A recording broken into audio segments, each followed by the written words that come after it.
silakan duduk. Terima kasih, Bu. Apa kabar? Baik. Sehat? Siap. Sudah siap menerima pelajaran siang hari ini? Siap. Iya, baik, terima kasih. Ada siswa yang tugas sekolah hari ini? Ada, Bu. Jembo dengan Carlos. Ya, Jembo dengan Carlos. Jembo alasan apa? Ada. Apa ya, baik. Carlos? Sate.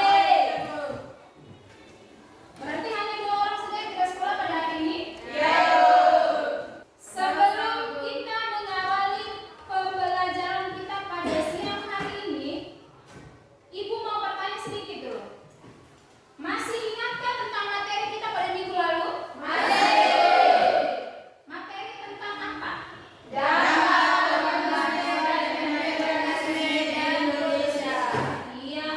dampak kolonialisme dan imperialisme di Indonesia.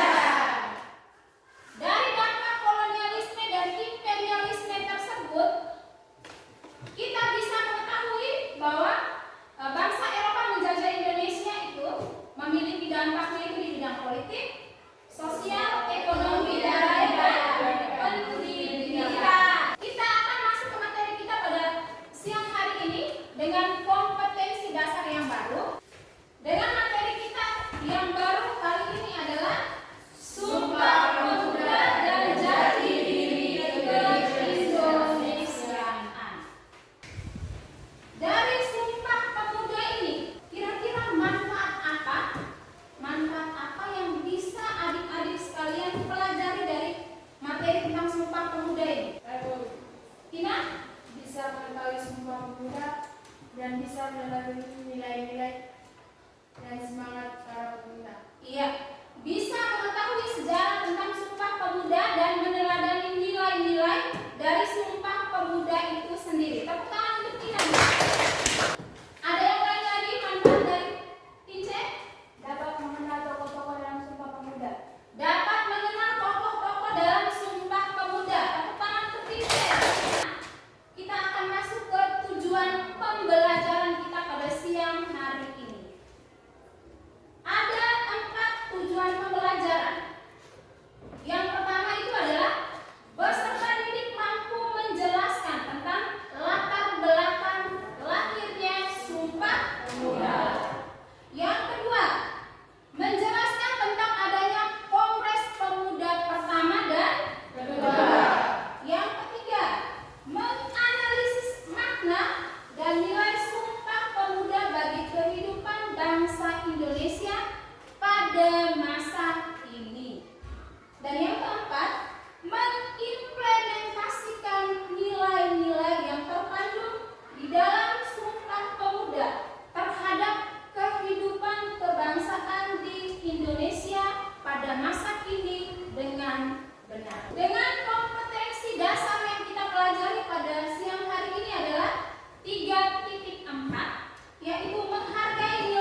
Sumpah Pemuda. Tolong perhatikan baik-baik. Perhatikan video di depan baik-baik supaya sebentar bisa digunakan video tersebut dari penjelasan tersebut untuk membuat proyek yang akan kalian kerjakan. Bisa dipahami? Bisa.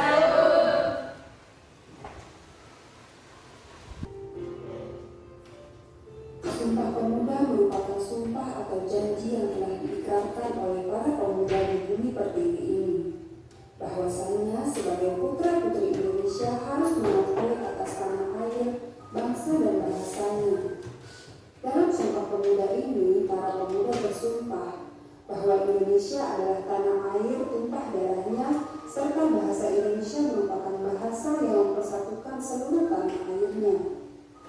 Di dalam video kali ini kita akan membahas sejarah Sumpah Pemuda. Sumpah Pemuda merupakan intisari dari isi putusan Kerapatan Pemuda-Pemudi Indonesia atau dikenal dengan Kongres Pemuda I dan Kongres Pemuda II. Melalui hasil kongres itulah kita bisa mengenal istilah satu tanah air, satu bangsa dan satu bahasa, yakni Indonesia, yang kemudian dikenal dengan nama Sumpah Pemuda. Kongres Pemuda I. Peranan pemuda dalam pergerakan nasional dimulai sejak berdirinya Budi Utomo tanggal 20 Mei 1908. Dalam perkembangan selanjutnya, organisasi itu lebih banyak diikuti oleh golongan tua. Oleh karena itu, para pemuda selalu ingin menggalang kekuatan yang merupakan pencerminan aktivitas para pemuda. Kongres Pemuda I berlangsung di Jakarta pada tanggal 30 April sampai 2 Mei 1926. Dalam kongres tersebut membicarakan masalah pentingnya persatuan bangsa bagi perjuangan menuju kemerdekaan. Terselenggaranya Kongres Pemuda I tidak terlepas dari adanya Perhimpunan Indonesia. Pada tahun 1925 di Indonesia telah mulai didirikan Perhimpunan Pelajar-Pelajar Indonesia atau PPPI, tetapi peresmiannya baru pada tahun 1926. Anggota-anggotanya terdiri dari pelajar-pelajar sekolah tinggi yang ada di Jakarta dan di Bandung. Para pemuda ini kemudian sepakat untuk mengadakan Kongres Pemuda yang berlangsung pada 30 April sampai 2 Mei 1926. Tujuan Kongres Pemuda I ini adalah yang pertama, membentuk Badan Sentra Organisasi Pemuda Indonesia, memajukan paham persatuan kebangsaan, mempererat hubungan di antara semua perkumpulan pemuda kebangsaan. Kongres Pemuda I ini dihadiri oleh wakil-wakil dari organisasi pemuda di seluruh Indonesia, seperti Jong Java, Jong Sumatera Lembon, Jong Ambon, Sekarukun, Jong Islam Lembon, Jong Minahasa, dan Jong Batak. Dalam pidato pembukaannya, Ketua Panitia MK Berani meminta perhatian peserta untuk mencari cara menyatukan semangat nasional di kalangan pemuda. Muhammad Yamin menyampaikan pemikirannya tentang bahasa persatuan. Dalam pidatonya pada tanggal 2 Mei 1926 yang berjudul Kemungkinan Masa Depan Bahasa dan Sastra Indonesia, yang yakin bahwa dari sekian banyak bahasa yang dipakai oleh suku bangsa Indonesia, bahasa Melayu dan bahasa Jawa yang diharapkan menjadi bahasa persatuan. Namun, Yamin yakin bahasa Melayu lambat laun akan menjadi bahasa persatuan atau bahasa pergaulan bagi rakyat Indonesia. Hasil utama yang dicapai dalam Kongres Pemuda I itu antara lain, yang pertama, mengakui dan menerima cita-cita persatuan Indonesia, walaupun dalam hal ini masih tampak sama-sama. Kemudian yang kedua, usaha untuk menghilangkan pandangan ada dan kedaerahan yang kolot dan lain sebagainya. Jadi, para peserta memang menyadari bahwa pada saat itu masih sulit untuk membentuk kebulatan tekad dalam perjuangan mencapai cita-cita nasional. Kongres Pemuda II. Ide penyelenggaraan Kongres Pemuda II berasal dari Perhimpunan Pelajar-Pelajar Indonesia, sebuah organisasi pemuda yang beranggota pelajar dari seluruh Indonesia. Kongres Pemuda II berlangsung pada tanggal 27 sampai 28 Oktober 1928 dalam 3 tahap rapat. Tahap pertama berlangsung di Gedung Katolike Jonglingen di Waterloo Venue sekarang lapangan Banteng, kemudian dipindahkan ke Os Java Bioskop di Orange Plain North sekarang Jalan Medan Merdeka Utara, dan kemudian Gedung Keramat 106 baru dipakai untuk rapat ketiga sekaligus penutupan rapat. Kalau pada bulan April 1928 Kongres Pemuda 1 yang bisa dikatakan belum berhasil sesuai dengan diharapkan, maka dalam Kongres Pemuda 2 ini benar-benar dapat memenuhi harapan bagi seluruh rakyat Indonesia. Namun, Kongres Pemuda 1 tidak dapat dikatakan gagal total karena telah berhasil meletakkan dasar-dasar persatuan. Tujuan Sumpah Pemuda adalah sebagai berikut: melahirkan cita-cita semua perkumpulan pemuda-pemuda Indonesia, membicarakan beberapa masalah pergerakan pemuda Indonesia, memperkuat kesadaran kebangsaan Indonesia, dan memperteguh persatuan Indonesia. Kongres dilaksanakan di 3 gedung yang berbeda dan dibagi menjadi 3 pertemuan. Pertemuan pertama Sabtu 27 Oktober 1928 dilaksanakan di gedung Katolike Jomenenbond atau GOC, Waterloo, sekarang lapangan Banteng. Dalam sambutannya, Ketua Sugondo Joyo Puspito berharap konferensi ini akan memperkuat semangat persatuan di benak pemuda. Pertemuan kedua, Minggu tanggal 28 Oktober 1928 dilaksanakan di gedung POS Jakarta Bioskop, membahas masalah pendidikan. Dan yang ketiga, acara dilanjutkan dengan pertemuan ketiga yang dilaksanakan di Jalan Keramat Raya 106. Sunaryo menjelaskan pentingnya nasionalisme dan demokrasi selain gerakan kepanduan. Dari rapat pertama hingga rapat ketiga, Kongres Pemuda 2 ini menghadirkan 15 pembicara yang membahas berbagai tema. Di antara pembicara yang dikenal antara lain Sugondo Joyo Puspito, Muhammad Yamin, Siti Sundari, Purnomo Wulan, Sarmidi Mangunkarso, dan Sunaryo. Sebelum Kongres Pemuda 2, para pemuda sudah menggelar kongres pertamanya pada tahun 1926. Padrali Suryo Wicitro, salah satu tokoh penting dari kongres pertama, peserta kongres pertama, sudah bersepakat menjadikan bahasa Melayu bagi bahasa persatuan. Akan tetapi pada saat itu, Tabrani mengaku tidak setuju dengan gagasan Yamin tentang penggunaan bahasa Melayu. Menurut Tabrani, kalau nusa itu bernama Indonesia, bangsa itu bernama Indonesia, maka bahasa itu juga harus disebut bahasa Indonesia dan bukan bahasa Melayu, walaupun unsur-unsurnya Melayu. Setelah Kongres Pemuda 2, sikap pemerintah kolonial biasa saja. Bahkan, Vanderplas, seorang pejabat kolonial untuk urusan negara jajahan, menganggap remeh Kongres Pemuda itu dan keputusan-keputusannya. Vanderplas sendiri menertawakan keputusan Kongres untuk menjadikan bahasa Indonesia sebagai bahasa persatuan, mengingat bahwa sebagian pembicara dalam Kongres itu justru menggunakan bahasa Belanda dan bahasa daerah. Sugondo sendiri, meskipun didaulat sebagai pemimpin sidang dan berusaha menggunakan bahasa Indonesia, terlihat kesulitan berbahasa Indonesia dengan baik. Akan tetapi, apa yang diperkirakan oleh Vanderplas sangatlah mendesak. Sejarah telah membuktikan bahwa Kongres itu telah menjadi api yang mencetuskan persatuan nasional bangsa Indonesia untuk melawan kolonialisme. Dalam kongres tersebut, Muhammad Yamin menuliskan rumusan Sumpah Pemuda pada secari kertas yang dibacakan oleh Sugondo dan kemudian dijelaskan panjang lebar oleh Muhammad Yamin. Dalam kongres itu pula, untuk pertama kalinya lagu Kebangsaan Indonesia Raya ciptaan W.R. Supratman dikumandangkan di depan banyak orang peserta kongres. Teks Sumpah Pemuda juga untuk pertama kalinya dikerahkan di Jakarta pada 28 Oktober 1928. Setelah mengetahui sejarah Sumpah Pemuda tadi, sekarang apa sih makna Sumpah Pemuda itu sendiri?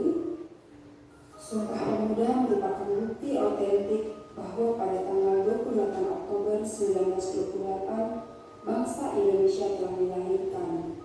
Proses kelahiran bangsa Indonesia ini merupakan buah dari perjuangan rakyat yang selama ratusan tahun tertindas di bawah kekuasaan kaum kolonialis.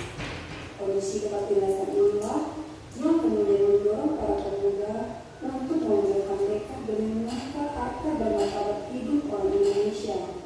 Tekad inilah yang menjadi komitmen perjuangan rakyat Indonesia hingga berhasil mencapai kemerdekaannya pada tanggal 17 Agustus 1945.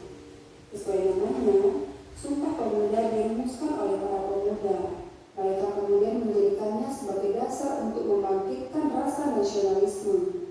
Para pemuda tidak lagi berjuang sendiri, melainkan bersama-sama. Makna Sumpah Pemuda bagi generasi muda terkandung dalam 3 isi penting momen sejarah, yaitu bertanah air, berbangsa, dan berbahasa. Apapun makna dan pengertiannya, satu hal yang pasti adalah bagaimana momen ini harus dijadikan sebagai titik untuk mempersatukan bangsa Indonesia. Ya baik, setelah mengamati video tadi, Ibu mau bertanya sedikit. Apakah peristiwa Sumpah Pemuda yang barusan kita saksikan tadi itu merupakan suatu peristiwa yang penting bagi bangsa Indonesia, ataukah peristiwa tersebut tidak penting bagi bangsa Indonesia? Penting.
satu bangsa dan satu bahasa.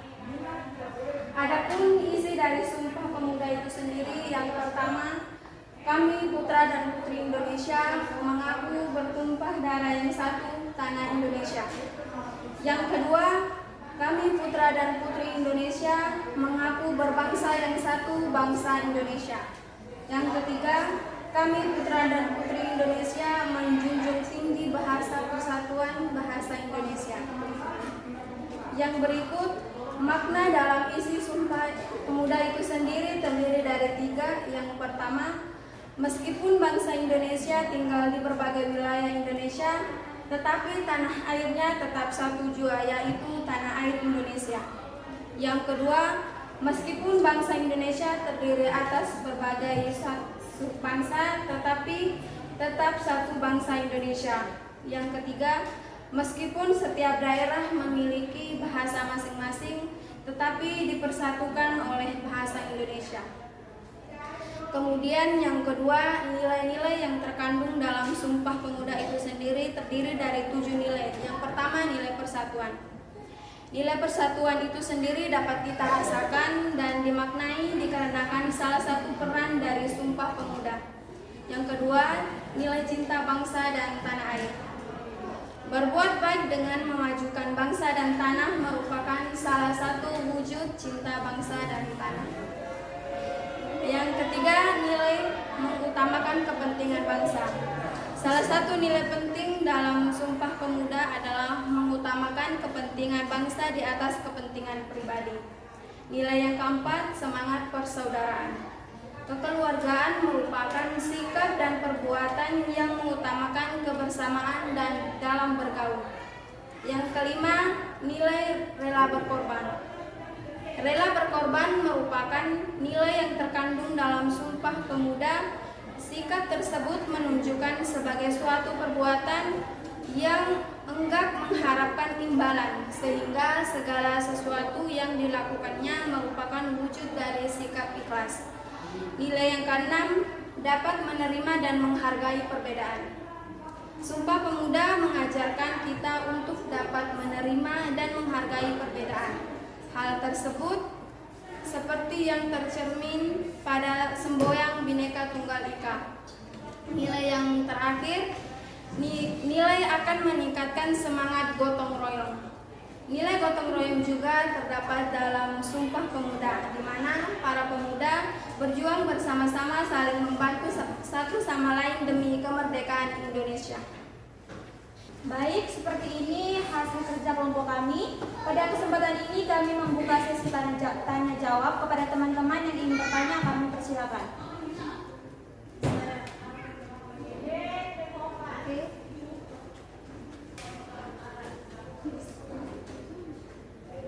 Jelaskan manfaat persatuan dan kesatuan dalam peristiwa Sumpah Pemuda. Ada kelompok lain lagi yang mau bertanya? Iya. Sebutkan nilai-nilai Sumpah Pemuda yang dapat diterapkan dalam kehidupan sehari-hari.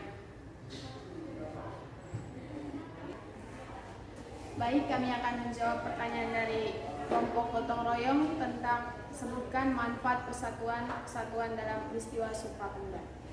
Yang pertama, mempererat hubungan kekeluargaan.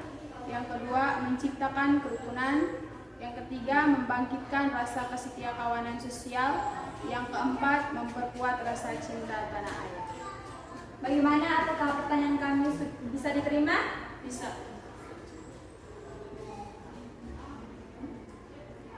Berikut, kami akan menjawab pertanyaan dari kelompok nasionalisme.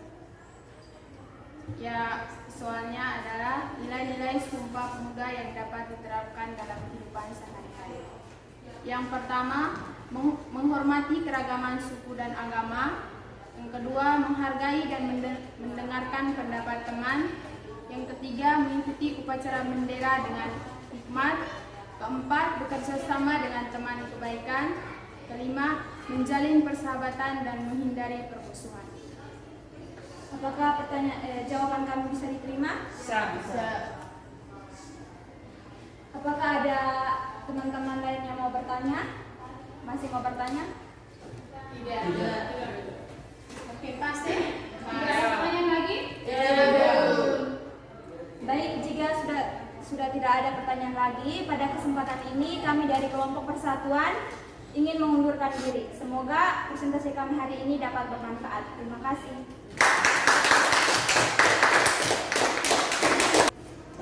Setelah kelompok kalian mempresentasikan proyek yang sudah kalian kerjakan, Ibu memberikan sedikit tanggapan terkait dengan pekerjaan yang sudah adik-adik sekalian kerjakan.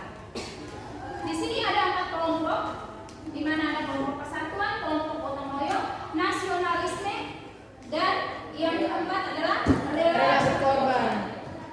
Dari penjelasan adik-adik sekalian tadi, Ibu hanya menyampaikan sedikit bahwa makna atau nilai dari Sumpah Pemuda itu yang bisa kita terapkan sampai sekarang adalah yang pertama itu adalah persatuan. Dengan adanya persatuan, maka bangsa Indonesia itu bisa mewujudkan cita-cita bangsanya, yaitu merdeka. Dan yang berikutnya lagi, gotong royong. Dengan adanya gotong royong atau bekerja bersama-sama, apapun yang terasa berat itu kita bisa merasakan bahwa itu ringan. Betul tidak? Betul. Dengan istilah yang kita kenal adalah berat sama dipikul, ringan sama diinjak. Dari gotong royong kita melaju lagi ke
pembelajaran hari ini adalah kemerdekaan yang telah diperjuangkan oleh para pejuang dan pemuda bangsa Indonesia juga perlu untuk selalu dijaga utuhannya, terlebih lagi dengan zaman dan kehidupan yang semakin maju dan modern di mana penjajahan dapat berlangsung di berbagai macam segi kehidupan.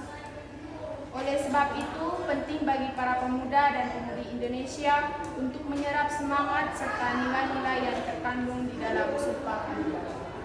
Ya, kita berikan tepuk tangan. Dari kesimpulan yang kita sampaikan tadi bahwa dengan kita mempelajari Sumpah Pemuda yang kita pelajari pada hari ini, itu mengajarkan kita bahwa kita harus mempertahankan nilai-nilai yang telah diperjuangkan oleh para pahlawan kita terdahulu, sehingga kita bisa mengenyam suatu kebebasan atau kita bisa merasakan kemerdekaan. Dan setelah kita mengalami kemerdekaan, kita tidak boleh duduk berpangku-tangan. Betul? Betul. Sebagai siswa atau peserta didik, kalian harus belajar yang rajin, mengikuti upacara bendera seperti yang sudah dijelaskan teman-teman tadi, dengan menghormati berbagai macam perbedaan di dalam lingkungan masyarakat kita masing-masing. Dari kesimpulan tadi, Ibu mau memberikan sedikit penilaian. Kita melakukan penilaian bersama-sama. Berdasarkan dengan hasil presentasi yang sudah adik-adik lakukan tadi, kira-kira menurut kalian, menurut penilaian kalian, kelompok mana yang paling bagus? Iya, persatuan. Ada lagi? Gotong royong. Nasionalisme, iya. Semuanya tidak mau kalah, semuanya mau menjadi yang terbaik.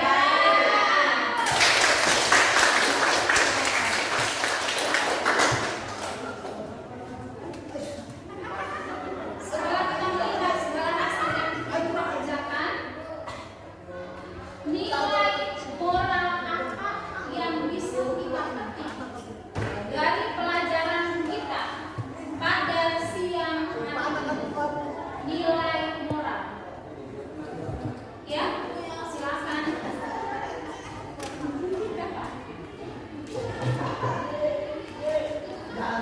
Nilai moral dari pembelajaran hari ini adalah kita bisa mempelajari nilai-nilai yang terkandung dalam Sumpah Pemuda, yaitu sikap rela berkorban, cinta bangsa dan tanah air, semangat persaudaraan, gotong royong, persatuan, serta menerima dan menghargai perbedaan. Sudah? Sudah, Bu. Kita berikan